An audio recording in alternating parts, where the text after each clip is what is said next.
অনেকদিন ধরে ছেলে মেয়ে আবদার করছে আলুর ভর্তা দিয়ে, কিন্তু আলুর ভর্তা খেলে আমার গ্যাসের সমস্যাটা বেড়ে যায়।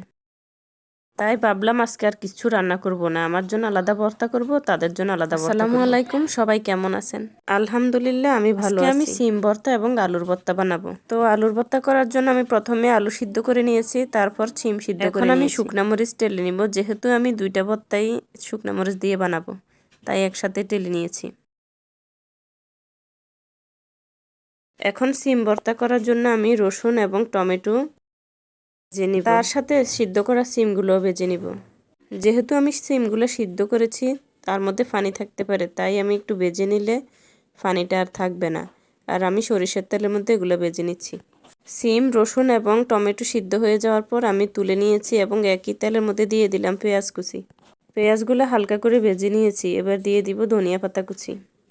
ভর্তার মধ্যে কাঁচা ধনিয়া পাতা দিলে আমার ছেলে মেয়ে তুলে ফেলে দেয়, তাই আমি একটু হালকা করে ভেজে নিচ্ছি।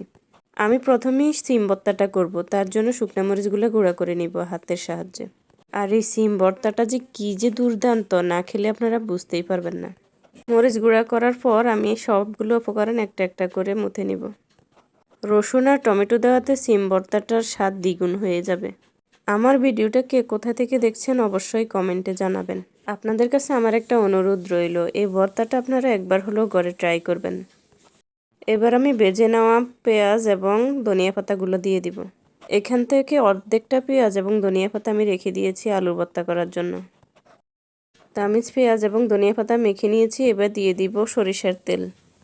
সরিষার তেল দিয়ে আবার ভালো করে মেখে নিব। আচ্ছা, ভর্তার মধ্যে যে আমি লবণ দিয়েছি সেটা কিন্তু আমি বলিনি, স্বাদ মতো লবণও দিয়ে দিয়েছি। হয়ে গেল সিম ভর্তা। এবার আমি বানাবো আলুর ভর্তা। তো আমি সিদ্ধ করা আলুগুলা ছিলে নিব।